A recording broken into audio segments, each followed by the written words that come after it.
Welcome to our informational video on the Oregon Trail. The topics we will touch on are where the Oregon Trail, why was it needed, why is it dangerous, how was it made, who started the movement, and fun facts.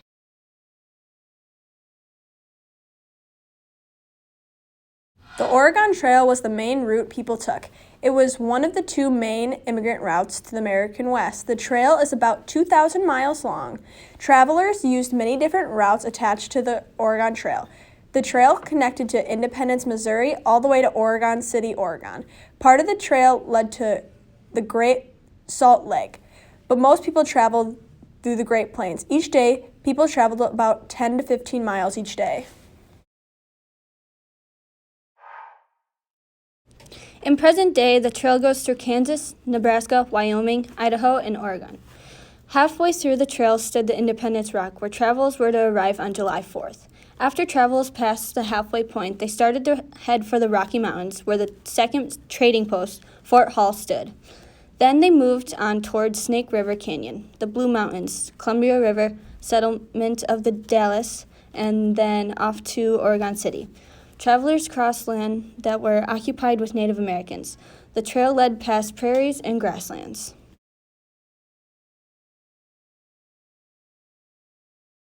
Independence, Missouri was the starting point of the Oregon Trail. Courthouse Rock was a landmark around the Oregon Trail and was used for tracking progress along the way. Chimney Rock was another landmark around the Oregon Trail. Fort Laramie served many functions but was mostly used to protect and supply immigrant wagon trains. Independence Rock was a landmark along the Oregon Trail and was used for tracking progress along the way. Bridger was a fur trading outpost that was also used as a resupply point for travelers along the Oregon Trail. Soda Springs was a landmark along the Oregon Trail and was used for tracking progress along the way. It was also well known by the natives. Fort Hall was a fur trading outpost that was also used as a resupply point for travelers along the Oregon Trail. It also allowed travelers to abandon their wagons and continue on foot. Fort Boyce was a direct competitor to Fort Hall, but was later abandoned due to flooding and Indian attacks. The women's mission was to spread religious beliefs and aid Native American tribes in supply stopping travelers.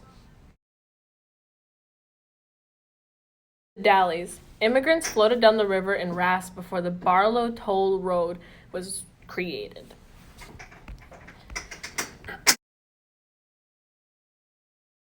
Oregon City was the final stopping point in the end of the Oregon Trail.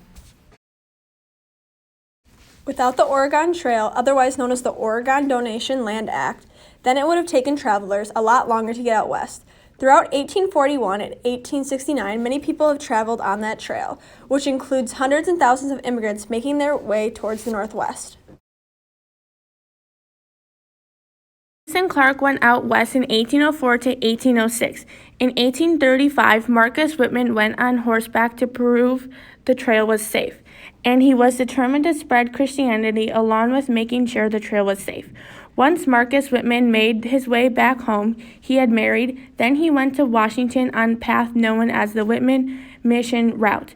In 1843, Marcus made his way back toward the East Coast and met up with 1,000 people. This began the Great Immigration of 1843.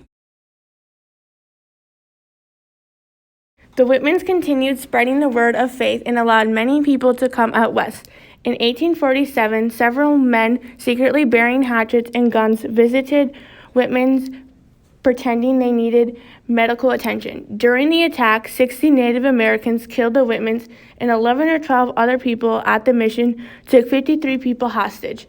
The murders were rough, according to the surviving children, as the assailants used their tomahawks to release evil spirits from the whites. Marcus Whitman was beat beyond recognition, and Whitman was shot.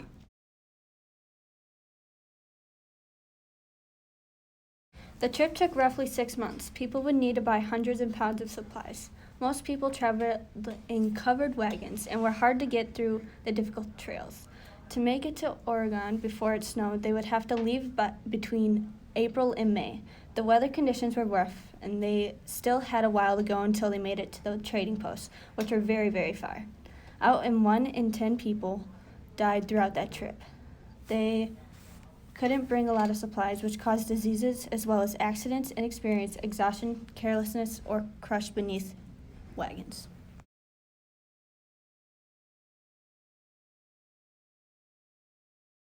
People who moved out west were called Prairie Sooner, which was an insult. Their wagons were made out of wood and iron.